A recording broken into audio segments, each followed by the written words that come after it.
Hello hello साथीहरु, welcome to my RKT online. तपाईहरुलाई यस्तै भिडियोहरु मैले लिएर आएको छु। यदि मेरो भिडियोलाई मन पराउनुहुन्छ भने तपाईहरुले सब्स्क्राइब गरेर मलाई हेल्प गर्नु होला। फेरि म अर्को भिडियो लिएर आउने छु र यो समुद्र सतहको विविध किसिमका यी बोटहरु चलेको समुद्रमा कसरी यी डुङ्गाहरु चल्छन्, यी सफारी बोटहरु कसरी चल्छन् भन्ने कुरो म तपाईहरुलाई बार मैले देखाइरहेको छु।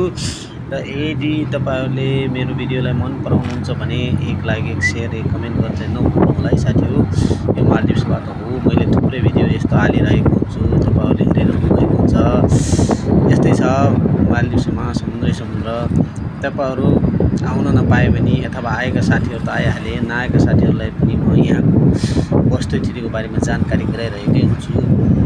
र यहाँ पर्यटकीय एरिया हो, त्यही कारणले गर्दा यो ठाउँमा यस्ता बोटहरु चल्ने आदि इत्यादि भइरहेको छ। अनि